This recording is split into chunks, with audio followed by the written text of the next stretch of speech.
안녕하세요. 저는 김점순입니다. 올해 69살이에요. 제가 오늘 여러분께 들려드릴 이야기는 정말 믿기 어려운 일이었어요. 아직도 그날 밤을 생각하면 가슴이 찢어질 것 같거든요. 죽음의 문턱에서 헤맸던 그 순간, 제가 들은 말들, 정말 차라리 못 들었으면 좋았을 것을. 엄마가 이번 기회에 요양원에 들어가시면 어때? 병원비도 많이 들고 어차피 엄마 통장에서 빼면 되잖아. 제 아들 현구의 목소리였어요. 그리고 며느리는 맞아요. 엄마 혼자서는 못 살아요. 우리도 바쁜데 어떻게 계속 모실 수 있겠어요. 그 순간 저는 응급실 침대에 누워 있으면서도 정신이 번쩍 들었어요. 내가 이런 자식들을 키웠구나. 내 목숨보다 내 통장이 더 소중한 자식들을. 사실 저는 평범한 할머니예요. 남편을 먼저 보내고 혼자 살면서도 나름 행복했거든요. 시골 작은 집에서 텃밭 가꾸고 동네 경로당에서 친구들과 화투도 치고 그런 소소한 일상이 저에겐 전부였어요. 매일 새벽 5시면 일어나서 뒷산으로 산책을 나가곤 했어요. 맑은 공기를 마시며 오늘도 건강하게 하루를 시작할 수 있어서 고맙다고 혼자 중얼거리곤 했죠. 그런 다음 집으로 돌아와 라디오를 켜놓고 아침을 준비하고 오전에는 텃밭에서 상추며 고추를 돌보고 점심때가 되면 경로당으로 가서 친구들과 시간을 보냈어요. 점순아, 너 혼자 있으면 심심하지 않아? 친구 순자가 물어보곤 했는데 저는 항상 이렇게 대답했어요. 뭔 소리야, 바빠 죽겠는데 하루가 어떻게 지나가는지도 모르겠어. 정말 그랬어요. 혼자 있는 시간이 외롭지 않았거든요. 저녁이면 집으로 돌아와서 드라마도 보고 가끔은 딸 지연이한테 전화도 하고 지연이는 서울에서 잘 살고 있어요. 남편도 괜찮은 직장 다니고 아이들도 공부 잘하고 가끔 전화할 때마다 엄마 서울로 오셔서 저희와 함께 살아요 라고 말하곤 했지만 저는 늘 아니야 엄마는 여기가 좋아 너희들 신경 쓰지 말고 잘 살아라 라고 했어요. 그런데 그 평화로운 일상에 변화가 생긴 건 작년 봄이었어요. 큰아들 현구가 갑자기 찾아온 거예요. 아침 일찍 문을 두드리는 소리에 나가보니 현구가 서 있었는데 얼굴이 완전히 상해 있었어요. 엄마, 현구가 말문을 제대로 열지 못하고 있었어요. 무슨 일이야? 왜 이렇게 일찍 와서? 제가 물어보니까 현구가 갑자기 무릎을 꿇었더라고요. 마당 한복판에서 무릎을 꿇고 울기 시작했어요. 엄마, 죄송해요. 사업이 망했어요. 완전히 망했어요. 현구의 목소리가 떨리고 있었어요. 빚만 산더미같이 남았고 집도 넘어갔어요. 아이들 학교도 못 보내겠어요. 엄마, 도와주세요. 순간 제 머릿속이 하얘졌어요. 현구는 제 자랑이었거든요. 젊을 때부터 사업 수완이 좋다고 소문났고 실제로 몇 년 전까지만 해도 꽤 잘 나가는 사업가였어요. 그런 현구가 이런 모습으로 제 앞에 무릎을 꿇고 있다니. 일단 들어와. 밖에서 이러면 동네 사람들이 다 본다. 저는 현구를 집 안으로 데려갔어요. 그리고 찬찬히 상황을 들어봤죠. 현구 말로는 투자했던 사업이 완전히 잘못되면서 모든 걸 잃었다고 했어요. 집도 차도 심지어 아이들 학자금까지. 엄마, 저희가 당분간 여기서 살아도 될까요? 아이들이 갈 곳이 없어요. 현구가 조심스럽게 물어봤어요. 며느리 은주와 손자 손녀들까지 데려와서 같이 살고 싶다는 거였어요. 솔직히 망설였어요. 제 평화로운 일상이 완전히 바뀔 게 뻔했거든요. 하지만 아들이 이런 상황에서 제가 어떻게 등을 돌릴 수 있겠어요. 그날 저녁 현군의 가족 모두가 제 집으로 이사를 왔어요. 처음에는 정말 괜찮았어요. 집안이 시끌벅적해지니까 오히려 활기가 생기는 것 같았거든요. 손자 손녀들이 할머니 할머니 하면서 따르는 모습도 귀여웠고 은주도 처음에는 예의 바르게 행동했어요. 어머니, 저희가 폐를 끼쳐서 죄송해요. 빨리 상황 정리해서 나가도록 할게요. 은주가 눈물을 글썽이며 말했을 때 저는 괜찮다고 했어요. 괜찮다, 며느리야. 가족인데 뭐. 천천히 해라. 하지만 시간이 지날수록 뭔가 이상했어요. 형구는 새 일자리를 찾는다고 하면서 하루 종일 나가 있었고, 은주는 어떻게 표현하면 좋을까요? 점점 주인 행세를 하기 시작했어요. 처음에는 사소한 것들이었어요. 제가 아끼던 찻잔을 함부로 사용한다거나, 제 방을 정리정돈한다는 핑계로 마음대로 들락날락 한다거나, 그런 것들이요. 하지만 저는 참았어요. 힘든 상황에 있는 며느리니까 이해해야 한다고 생각했거든요. 그런데 한 달쯤 지났을까요? 이상한 일들이 자꾸 생기기 시작했어요. 제가 침실 서랍에 소중히 보관하던 통장의 위치가 바뀌어 있는 거예요. 처음에는 제가 나이가 들어서 깜빡한 건가 싶었어요. 하지만 며칠 후에 또 다른 곳에서 발견됐을 때, 아, 이건 분명히 누군가 뒤적거렸구나 싶었어요. 은주야, 혹시 우리 방에 들어간 적 있니? 제가 조심스럽게 물어봤어요. 그랬더니 은주가 발끈하더라고요. 어머니, 제가 왜 어머니 방에 들어가요? 혹시 저를 의심하시는 거예요? 아니야, 그런 게 아니라 제가 당황해서 말을 더듬거리니까 은주가 더 큰 소리를 냈어요. 저희가 여기 얹혀 살면서 얼마나 조심스러운 줄 아세요? 어머니까지 저를 이렇게 의심하시면 저희는 어디로 가요? 결국 제가 사과했어요. 며느리 마음 상하게 했다고, 미안하다고.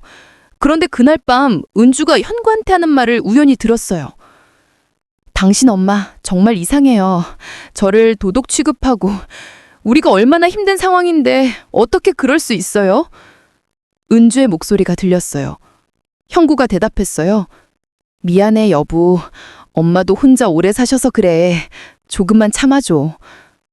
그 순간 제 가슴이 답답했어요.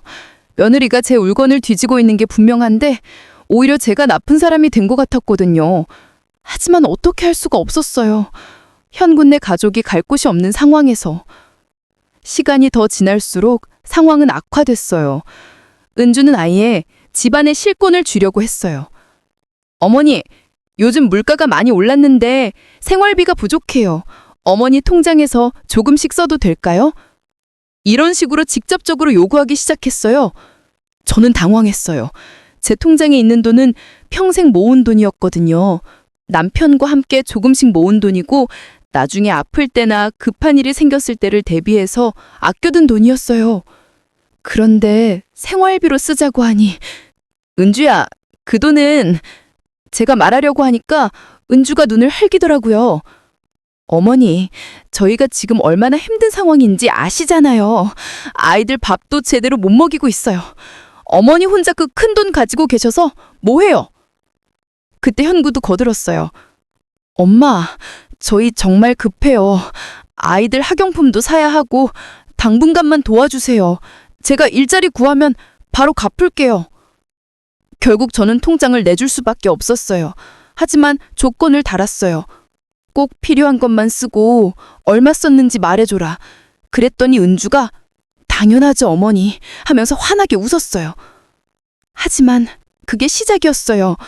은주는 제 통장을 마치 자기 것처럼 사용하기 시작했어요. 처음에는 어머니 생활비로 10만 원 썼어요 라고 보고라도 했는데 나중에는 아예 말도 안 했어요. 제가 물어보면 아, 깜빡했네요.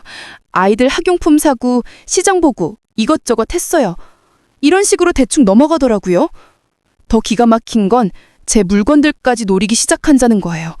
제가 어머니한테 물려받은 금반지, 결혼할 때 받은 목걸이, 이런 것들 말이에요. 어느 날 은주가 그런 말을 했어요. 어머니, 이런 귀한 것들을 그냥 서랍에만 넣어두시면 아까워요. 요즘 금값이 많이 올랐다는데. 은주가 제 목걸이를 만작거리면서 말했어요. 그게 무슨 소리야? 제가 놀라서 물어봤더니 아, 그냥 하는 말이에요. 어머니 혼자서 언제 이런 걸 다 착용해요. 차라리 팔아서 실용적인 걸 사시는 게 이런 식으로 말하더라고요. 그날 밤 저는 잠을 이룰 수 없었어요. 제 목걸이는 그냥 목걸이가 아니었거든요. 남편이 제 생일에 선물해 준 거였어요. 당시에 돈이 많지 않았던 남편이 몇 달 동안 용돈을 모아서 사준 선물. 그런 소중한 물건을 팔자고 하다니. 그 후부터는 정말 견디기 힘들었어요. 은주와 형구가 제 앞에서는 정중하게 행동하지만 둘이만 있을 때 하는 얘기들을 들으면 정말 가슴이 찢어졌어요. 어느 날 저녁 제가 설거지를 하고 있는데 안방에서 대화하는 소리가 들렸어요. 두 사람이 작은 소리로 뭔가 심각하게 얘기하고 있었는데 여보, 마마 통장에 얼마나 있는지 확인해 봤어? 현구의 목소리였어요. 아직 정확히는 모르겠어요. 하지만 꽤 있을 거예요. 엄마가 평생 모은 돈인데다가 아버지 보험금도 있을 테니까. 은주가 대답했어요. 그럼 목걸이나 반지 같은 것들은 어때? 요즘 금값이 많이 올랐다던데. 은주가 대답했어요. 그것도 생각해 봤는데, 하지만 엄마가 너무 아끼시니까 어떻게 해야 할지 모르겠어요. 엄마도 나이가 많으시니까 언제까지 혼자 그런 걸 다 관리하실 수 있겠어. 우리가 대신 관리해드리는 게 낫지 않을까? 맞아요. 엄마 혼자서는 이제 한계가 있을 거니까 우리가 도와드려야죠. 그 순간 제 손에서 그릇이 떨어져 깨졌어요. 너무 충격적이어서 제대로 잡지 못한 거였죠. 큰 소리가 나자 은주가 부엌으로 달려왔어요. 어머니, 괜찮으세요? 왜 이렇게 놀라세요? 은주가 일부러 놀란 척하면서 물어봤지만 저는 은주의 연기라는 걸 알 수 있었어요. 아무것도 아니야. 그릇이 미끄러웠나 봐. 저는 가까스로 대답했어요. 하지만 마음속은 폭풍이 일고 있었어요. 이 사람들이 내 재산을 노리고 있구나. 내가 키운 아들이, 그리고 며느리가. 그날 밤부터 저는 제 물건들을 다른 곳에 숨겨두기 시작했어요. 통장은 가장 안전한 곳에, 귀금속들도 찾기 어려운 곳에. 하지만 집이 작다 보니 숨길 곳도 마땅치 않았어요. 며칠 후 더 충격적인 일이 있었어요. 제가 장을 보러 나갔다가 일찍 돌아왔는데 은주가 제 방에서 뭔가를 뒤지고 있는 거예요. 서랍을 열고 이것저것 찾고 있었어요. 은주야, 뭐 하는 거야? 제가 문 앞에서 물어봤더니 은주가 깜짝 놀라면서 뒤돌아봤어요. 얼굴이 완전히 붉어져 있었어요. 아, 어머니가 어디 가셨는지 알려고 방에 들어왔는데 어머니 혈압약이 어디 있는지 찾고 있었어요. 은주가 당황하면서 변명했어요. 혈압약은 부엌 약장에 있는데 거기서 왜 찾아? 제가 의심스럽게 물어보니까 은주가 더욱 당황했어요. 맞아요. 제가 깜빡했네요. 죄송해요, 어머니. 은주가 서둘러 방을 나갔어요. 하지만 저는 알 수 있었어요. 은주가 제 통장이나 귀중품을 찾고 있었다는 걸. 그 후부터 은주가 저를 보는 눈빛이 달라졌어요. 마치 이 할머니가 우리를 방해하고 있다는 듯한 시선이었어요. 상황은 점점 더 나빠졌어요. 현구는 아직도 일자리를 구하지 못했다며 매일 나가 있었고, 은주는 집에서 제게 점점 더 건방지게 굴기 시작했어요. 어머니, 요즘 어머니 친구분들이 너무 자주 오시는 것 같아요. 저희도 힘든 상황인데 손님 접대하기가... 이런 식으로 제 친구들마저 오지 못하게 하려고 했어요. 은주야, 그분들은 내 몇십 년 지기 친구들이야. 어떻게 그런 말을... 제가 항변하니까 은주가 코웃음을 쳤어요. 어머니는 정말 철이 없으시네요. 저희 상경을 생각해서 좀 조용히 지내시면 안 돼요? 아이들도 스트레스 받는다고 하고... 그때 제 마음에 큰 상처가 났어요. 제가 제 집에서 눈치를 봐야 한다니, 그리고 제 손자들까지 할머니를 부담스러워한다니. 하지만 정말 큰 충격은 제 생일날 일어났어요. 제 69번째 생일이었어요. 딸 지연이가 일찍부터 전화를 걸어서 축하해줬어요. 엄마, 생일 축하해요. 제가 저녁에 갈게요. 케이크도 사가고 엄마가 좋아하실 만한 선물도 준비했어요. 지연이의 목소리가 밝고 따뜻했어요. 저는 기뻤어요. 적어도 지연이는 제 생일을 기억해주고 있다니. 하지만 현구와 은주는 아침부터 아무 말도 없었어요. 생일 축하한다는 인사 한마디도 없이 평소처럼 행동했어요. 점심때가 되어서야 현구가 뭔가 생각난 듯이 말했어요. 엄마 오늘 생일이었네. 미안해, 깜빡했어. 그리고 은주에게 여보, 우리 케이크라도 사야 하는 거 아니야? 라고 물어봤어요. 은주가 대답했어요. 아이고, 그럼 지연이가 이미 준비하고 있을 텐데 우리까지 뭘 해요? 중복되면 낭비잖아요. 그러면서 별로 관심 없다는 표정을 지었어요. 그 순간 제 마음이 너무 아팠어요. 물론 케이크 자체가 중요한 게 아니에요. 하지만 제 생일을 그렇게 대수롭지 않게 여긴다는 게 마치 저의 존재 자체를 하찮게 여기는 것 같았어요. 저녁에 지연이가 왔어요. 정말 예쁜 케이크와 함께 목걸이도 사가지고 왔어요. 엄마, 이거 엄마한테 정말 잘 어울릴 것 같아서 샀어요. 생일 축하해요. 지연이가 환하게 웃으면서 목걸이를 제 목에 걸어줬어요. 그런데 그때 은주의 눈빛을 봤어요. 마치 그 목걸이가 자기 것이나 되는 듯한 탐욕스러운 눈빛이었어요. 그리고 현구도 목걸이를 유심히 쳐다보고 있었어요. 생일 파티는 그럭저럭 진행됐어요. 하지만 현구가 술을 너무 많이 마셨어요. 그리고 취해서 실수로 와인잔을 테이블에 쏟아냈어요. 붉은 와인이 하얀 식탁부에 번지면서 큰 얼룩을 만들었어요. 저는 재빨리 일어나서 닦으려고 했는데 바닥이 미끄러워서 그만 넘어지고 말았어요. 꽤 세게 넘어져서 무릎이 아팠어요. 지연이가 깜짝 놀라면서 달려와서 저를 부축했어요. 엄마, 괜찮아요? 다치신 건 아니죠? 하지만 현구와 은주는 그냥 귀찮다는 표정으로 서 있었어요. 은주가 한숨을 쉬면서 말했어요. 아이고, 어머니가 나이가 드시니까 조심하셔야죠. 괜히 서두르시다가 마치 제 잘못이라는 투였어요. 그 순간 저는 너무나 서러웠어요. 제 생일날 제 집에서 제가 넘어져서 아픈데 위로 한마디 없이 오히려 핀잔을 준다니. 지연이가 제 마음을 아는지 손을 꼭 잡고 말했어요. 엄마, 우리 집으로 오세요. 제가 모실게요. 하지만 저는 고개를 저었어요. 괜찮다, 지연아. 엄마는 여기가 좋아. 하지만 마음속으론 정말 괴로웠어요. 현구네를 어떻게 버릴 수 있겠어요. 아들이고 며느리고 아무리 서운해도 가족인데. 그런데 정말 돌이킬 수 없는 일이 며칠 후에 일어났어요. 제가 심한 식중독에 걸린 거예요. 그날 저녁 은주가 만든 반찬을 먹었는데 새벽에 갑자기 배가 너무 아프면서 토하기 시작했어요.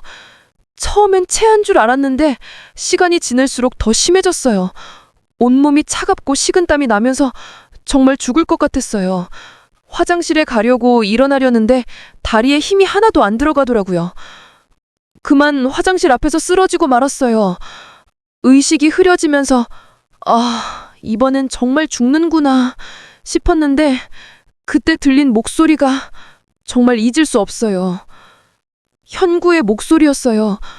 어떡하지? 엄마가 이렇게 쓰러지면? 그리고 은주가 대답했어요. 병원에 빨리 데려가야죠. 하지만 입원비가 많이 들 텐데? 그 다음에 들린 말이 제 귀를 의심하게 했어요. 현구가 말했어요. 엄마 통장에서 병원비 내면 되지 않을까? 어차피 엄마 돈이니까. 그리고 은주가 속삭이듯 말했어요. 그런데 정말로 요양원 얘기 해봐야 하는 거 아니에요? 이런 일이 또 생기면 어떡해요? 그 순간 제 의식이 완전히 돌아왔어요. 아니, 정확히는 제 정신이 번쩍 들었어요. 이 사람들이 내 목숨보다 내 통장을 먼저 걱정하고 있구나. 그리고 이 기회에 나를 요양원에 보내려고 하는구나. 저는 그 자리에서 일어날 수가 없었어요. 몸도 아팠지만 마음이 더 아팠거든요. 제가 평생 사랑하고 키운 아들이 제가 죽어가는 순간에도 돈 걱정을 먼저 하다니. 다행히 지연이가 그때 들어왔어요. 지연이는 제 상태를 보자마자 깜짝 놀라면서 119에 신고했어요. 오빠, 언니, 왜 이렇게 늦게 신고한 거예요? 엄마가 언제부터 이러셨는지. 현구와 은주가 당황하면서 변명했어요. 방금 발견했어.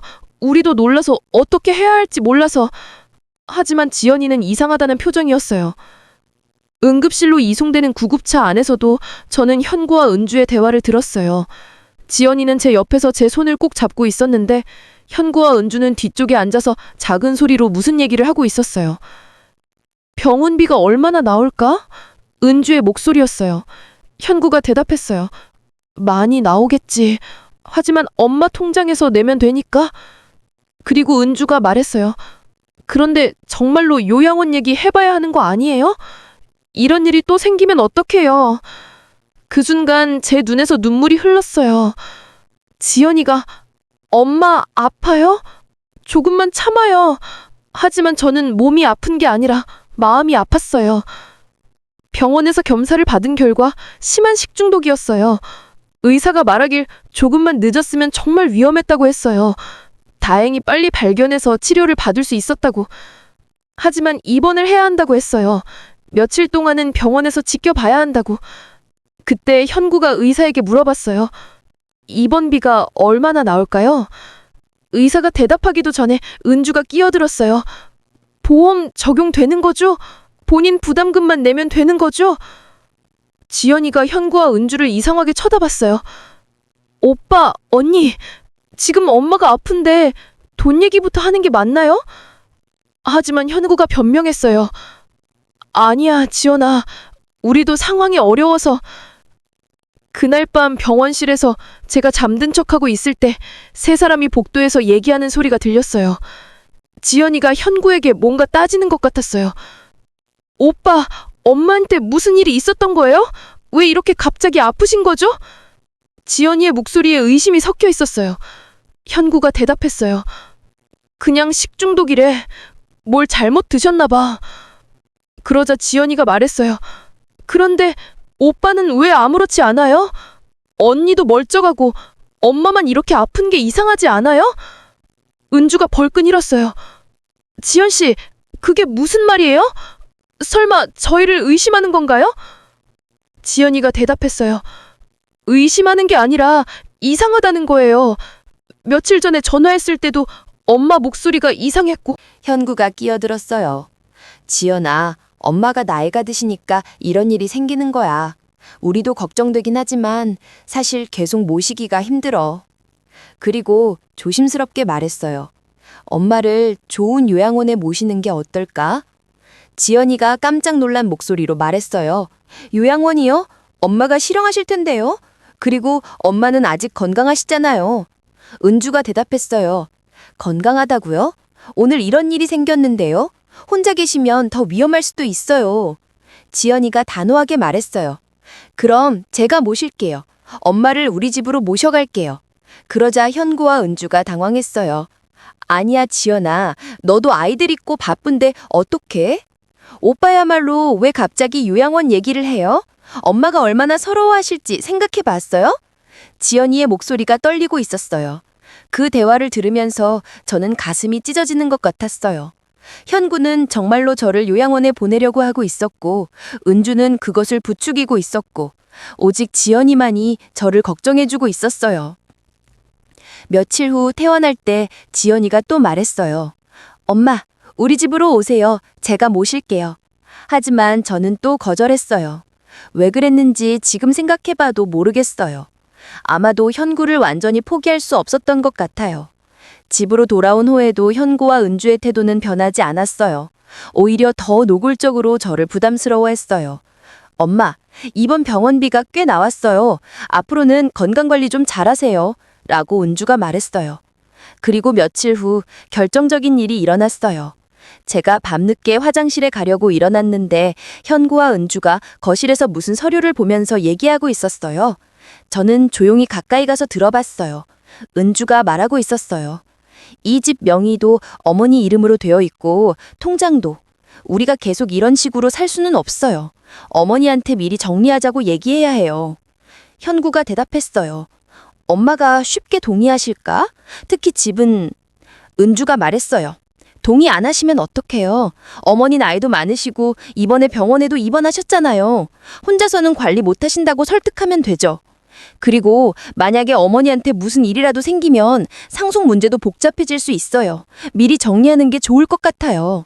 은주가 이어서 말했어요. 그 순간 저는 정말 충격을 받았어요. 아, 이 사람들이 제 죽음까지 계산하고 있구나.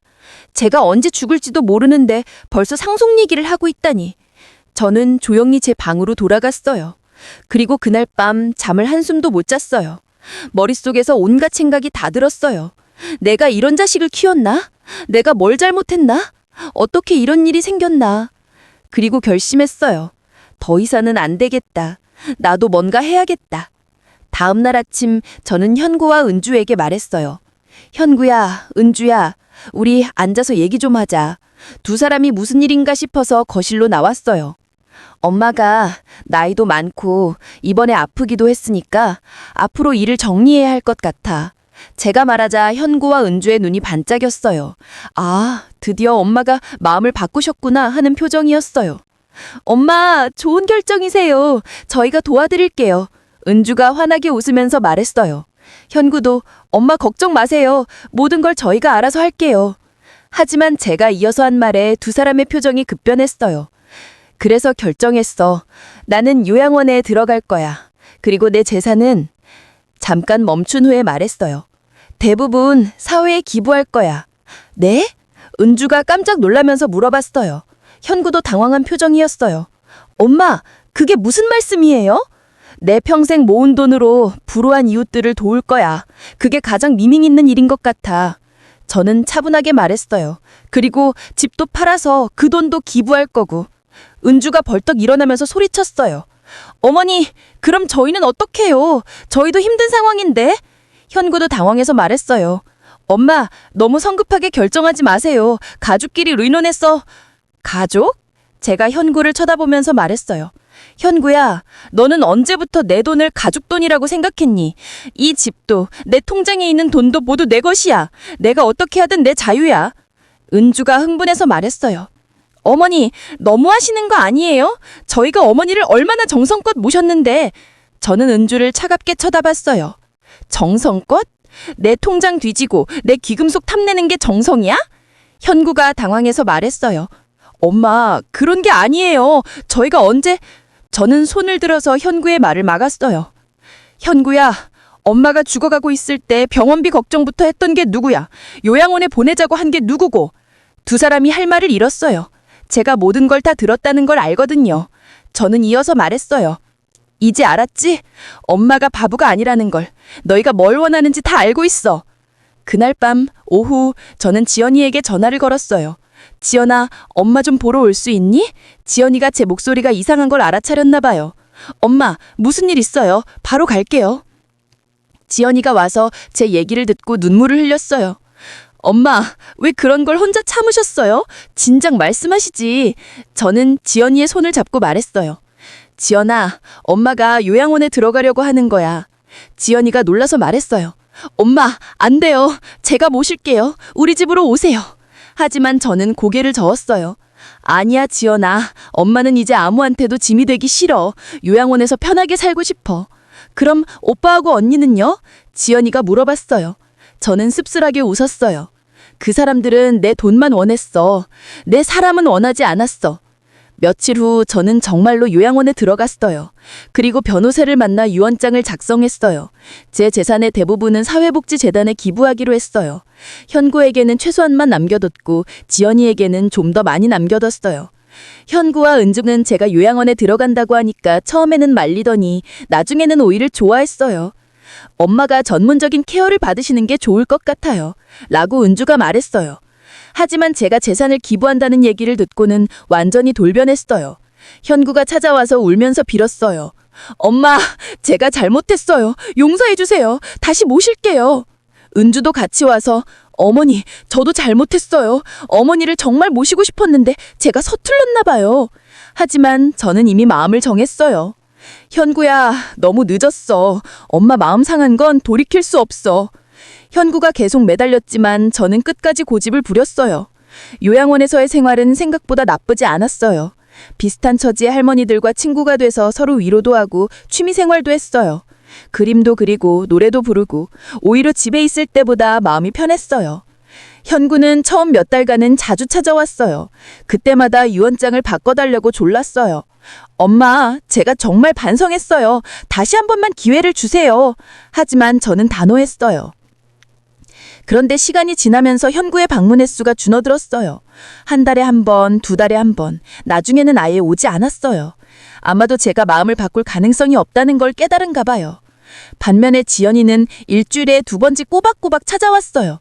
맛있는 음식도 갖다 주고 제가 필요한 것들도 챙겨주고 정말 효녀였어요. 어느 날 지연이가 와서 말했어요. 엄마, 현구가 집을 팔았대요. 저는 별로 놀라지 않았어요.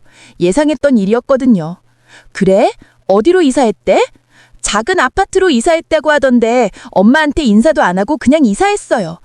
그 순간 조금 서운했어요. 아무리 그래도 이사한다는 인사 정도는.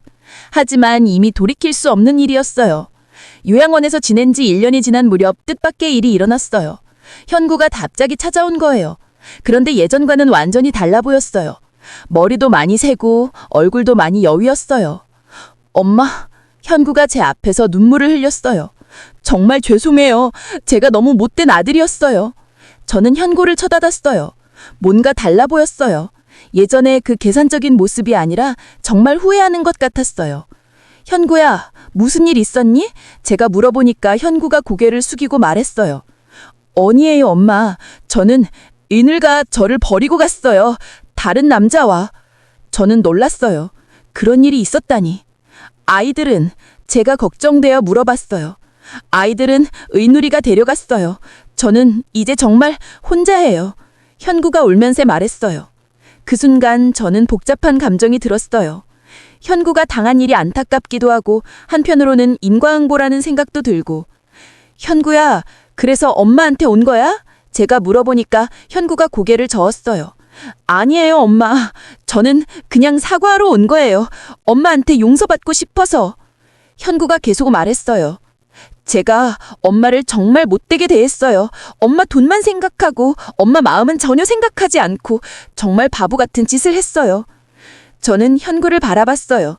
예전에 그 거만하고 탐욕스러운 모습은 온데간데 없고 그냥 상처받은 아들의 모습만 보였어요. 현구야, 엄마도 미안해. 너를 그렇게 키운 게 엄마 잘못이야. 엄마가 너한테 진짜 소중한 게 뭔지 가르쳐주지 못했어.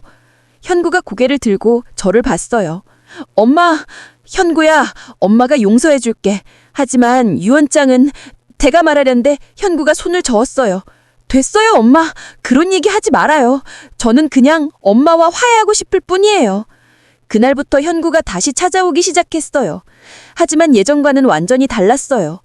돈 얘기는 일제하지 않고 그냥 제 안부나 묻고 요양원 생활은 어떤지 물어보고 정말 효자 같았어요. 어느 날 현구가 와서 말했어요. 엄마, 제가 새 일자리를 구했어요. 작은 회사지만 성실하게 일할 거예요. 저는 기뻤어요. 현구가 다시 일어서려고 노력하는 게.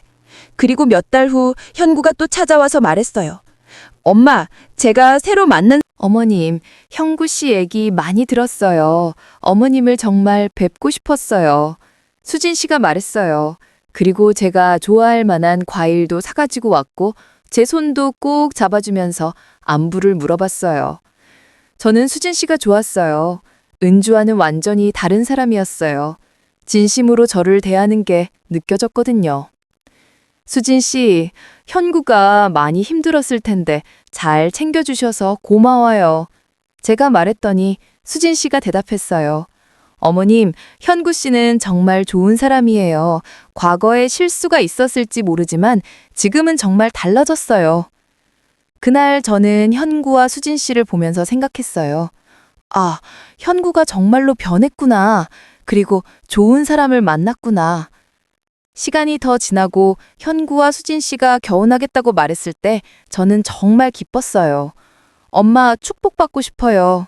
라고 현구가 말했을 때 저는 주저없이 그럼 엄마가 축복해줄게 라고 대답했어요. 결혼식 전날 저는 변호사를 불러서 유언장을 수정했어요. 현구에게 주는 몫을 좀 더 늘렸어요. 여전히 대부분은 기부하기로 했지만 현구가 새 출발하는데 필요한 정도는 저도 될 것 같았거든요. 현구의 결혼식 날 저는 정말 행복했어요. 오랜만에 온 가족이 모였어요. 지연이도 와서 축하해줬고 수진 씨의 가족들도 저를 따뜻하게 맞아줬어요. 결혼식에서 현구가 제 앞에 와서 말했어요. 엄마, 정말 고마워요. 엄마가 저를 용서해 주셔서 제가 다시 행복할 수 있게 됐어요. 그 순간 저도 눈물이 났어요. 정말 오랜만에 행복한 눈물이었어요. 수진 씨도 제게 와서 어머님, 앞으로 현구 잘 돌보겠습니다. 그리고 어머님도 자주 뵈러 오겠습니다. 라고 말했어요. 저는 수진 씨의 손을 꼭 잡고 고맙다, 며느리야. 현구 잘 부탁해. 라고 말했어요. 그 후로 현구와 수진 씨는 정말 자주 찾아왔어요. 일주일에 한 번씩은 꼭 와서 안부를 물어봤고 제가 필요한 것들도 챙겨줬어요. 수진 씨는 간호사라서 제 건강 상태도 자세히 살펴봐 주었고요. 지연이도 여전히 자주 왔어요. 엄마, 현구가 정말 많이 변했네요. 수진 언니도 너무 좋은 분이고. 지연이가 기뻐하는 모습을 보니 저도 마음이 따뜻했어요. 어느 날 현구가 와서 조심스럽게 물어봤어요. 엄마, 혹시 집에 다시 오실 생각은 없으세요? 저희가 정말 잘 모실 텐데. 하지만 저는 고개를 저었어요. 현구야, 엄마는 여기가 좋아. 친구들도 있고 편해. 현구가 아쉬운 표정을 지었지만 이해한다고 했어요. 알겠어요, 엄마. 엄마가 편하신 게 최고예요. 대신 더 자주 찾아올게요. 시간이 흘러 제가 요양원에 지낸 지 2년이 되었을 때 현구와 수진 씨에게 좋은 소식이 있었어요. 아기가 생긴 거예요. 현구가 와서 엄마, 저희한테 아기가 생겼어요. 엄마가 할머니가 되시는 거예요. 라고 말했을 때 저는 정말 기뻤어요. 정말 축하한다, 현구야. 제가 환하게 웃으며 말했어요. 현구도 엄마, 아기가 태어나면 자주 데리고 와서 할머니 뵈러 올게요. 라고 했어요. 몇 달 후 정말로 예쁜 손녀가 태어났어요. 현구와 수진 씨가 갓 태어난 아기를 데리고 왔을 때 저는 감동으로 눈물이 났어요. 우리 손녀 정말 예쁘네. 제가 아기를 안아보면서 중얼거렸어요. 수진 씨가 말했어요. 어머님, 이 아이 이름을 희망이라고 지었어요. 저희에게도 어머님에게도 새로운 희망이 되었으면 해서요. 정말 좋은 이름이었어요. 아기 희망이가 자라면서 저는 정말 행복했어요. 현구와 수진 씨가 아기를 데리고 자주 왔고 희망이가 제게 할머니 하고 부르기 시작했을 때는 정말 가슴이 벅찼어요. 그런데 어느 날 지연이가 와서 심각한 표정으로 말했어요. 엄마, 제가 해외로 이주하게 됐어요. 남편 회사에서 발령이 나서. 저는 놀랐어요. 지연이가 멀리 가게 된다니. 언제 떠나는데? 제가 물어보니까 다음 달에요. 정말 갑작스럽게 결정됐어요. 엄마 두고 가기가 너무 걱정돼요. 지연이가 눈물을 글썽이며 말했어요. 저는 지연이의 손을 잡고 말했어요. 지연아, 걱정 말고 가라. 엄마는 괜찮아. 현구도 있고 수진이도 있고 그리고 여기 친구들도 있으니까. 하지만 속으로는 지연이와 헤어지는 게 너무 아쉬웠어요. 지연이가 떠나기 전날 가족들이 모두 모여서 작별 인사를 했어요. 지연이가 제게 와서 엄마, 저 없어도 건강하게 지내세요. 자주 연락드릴게요. 라고 말했을 때 저는 울지 않으려고 애썼어요. 지연아, 넌 정말 효녀야. 엄마가 자랑스러워. 제가 지연이를 꼭 안아주며 말했어요. 거기 가서도 건강하게 잘 살아라. 엄마는 항상 내 편이야. 지연이가 떠난 후에도 현구와 수진 씨가 더욱 자주 찾아왔어요. 엄마, 지연이 없어서 외로우시죠? 저희가 더 자주 올게요. 라고 현구가 말했어요. 정말 고마웠어요. 그렇게 시간이 흘러 제가 7수 2살이 되었을 때 건강에 문제가 생겼어요. 갑자기 몸이 안 좋아져서 큰 병원으로 옮겨야 했어요. 검사 결과 심장에 문제가 있다고 했어요. 현구와 수진 씨가 병원으로 달려왔어요. 엄마, 괜찮으세요? 의사 선생님이 뭐라고 하세요? 현구가 걱정스럽게 물어봤어요. 의사는 수술을 해야 한다고 했어요. 하지만 나이가 많아서 위험할 수도 있다고. 그 말을 들은 현구가 의사 선생님, 최선을 다해주세요. 비용은 걱정 마세요. 라고 말했어요. 그때 저는 현구가 정말로 변했다는 걸 다시 한번 느꼈어요. 예전 같으면 수술비 걱정부터 했을 텐데 이제는 제 생명이 더 소중하다고 여기고 있었거든요. 수술 전날 밤 현구가 제 곁에 앉아서 말했어요. 엄마, 제가 정말 못된 아들이었어요. 엄마한테 상처만 드리고 이제라도 효도하고 싶은데 시간이 부족한 것 같아요. 저는 현구의 손을 잡고 말했어요. 현구야, 넌 이미 충분히 효도하고 있어. 엄마가 용서한 거 알지? 그리고 네가 좋은 사람이 된 게 엄마한테는 가장 큰 효도야. 수술은 다행히 성공했어요. 하지만 회복 과정이 오래 걸렸어요. 그동안 현구와 수진 씨가 매일 병원에 와서 저를 돌봐주었어요. 수진 씨는 간호사라서 전문적으로 케어해줬고 현구는 제가 필요한 모든 걸 챙겨줬어요. 지연이도 자주 와서 할머니 빨리 나와서 같이 놀아요 라고 말했어요. 그런 말을 들을 때마다 저는 빨리 나아야겠다는 의지가 생겼어요. 몇 달의 치료 후 저는 다시 요양원으로 돌아갈 수 있었어요. 요양원 친구들이 점순아, 우리가 얼마나 걱정했는지 알아? 라고 반겨줄 때 정말 따뜻한 마음이 들었어요. 회복 후 어느 날 저는 다시 변호사를 불렀어요. 유언장을 최종적으로 수정하고 싶었거든요. 현구가 정말로 변했다는 걸 확신했기 때문에 그에게 줄 몫을 좀 더 늘렸어요. 그래도 여전히 대부분은 사회에 기부하기로 했지만요. 그리고 현구를 불러서 말했어요. 현구야, 엄마가 유언장을 좀 바꿨어. 현구가 엄마, 그런 얘기 하지 마세요. 엄마는 아직 건강하시잖아요. 라고 했어요. 현구야, 사람은 언제 떠날지 몰라. 미리 정리해두는 게 좋아. 제가 말했더니 현구가 대답했어요. 엄마가 어떻게 결정하시든 저는 따를 거예요. 지금 저에게는 엄마가 건강하신 게 가장 중요해요. 정말 대견했어요. 예전에 현구라면 절대 이런 말을 하지 않았거든요. 시간이 더 흘러서 제가 일근 5살이 되었을 때 저는 진짜 행복한 할머니가 되어 있었어요. 현군의 가족과는 완전히 화해했고 지연이도 해외에서 잘 지내고 있었고 요양원에서도 좋은 친구들과 함께 즐겁게 살고 있었어요. 어느 봄날 희망이가 벌써 5살이 되어서 예쁘게 그림을 그려서 가져왔어요. 할머니, 이거 할머니 그림이에요. 종이에는 웃고 있는 할머니 그림이 그려져 있었어요. 우리 희망이가 그림을 참 잘 그리네. 할머니가 이렇게 예쁘게 보이니? 제가 웃으며 물어보니까 희망이가 네, 할머니는 항상 웃고 계세요. 라고 대답했어요. 그 순간 저는 깨달았어요. 아, 내가 정말 행복하구나. 예전에는 돈 때문에, 재산 때문에 자식들과 싸우고 상처받았는데 이제는 그런 것들보다 훨씬 소중한 것들을 얻었구나. 그날 밤 저는 일기를 썼어요. 요양원에 오면서부터 일기를 쓰기 시작했거든요. 오늘 희망이가 내 그림을 그려줬다. 정말 예쁘게 그려줬다. 현구가 변한 게 기적 같다. 사람은 정말 변할 수 있구나. 나도 이제는 원망하지 않는다. 모든 게 다 의미가 있었던 것 같다. 그 힘든 시간들이 있었기 때문에 지금의 행복이 더욱 소중하게 느껴진다. 그리고 마지막에 이렇게 썼어요. 젊은 분들에게 하고 싶은 말이 있다. 부모님을 사랑하라. 돈이나 재산보다 부모님의 마음이 더 소중하다는 걸 잊지 말라. 그리고 부모님들에게도 하고 싶은 말이 있다. 자식이 잘못된 길로 가더라도 포기하지 말라. 사람은 변할 수 있다.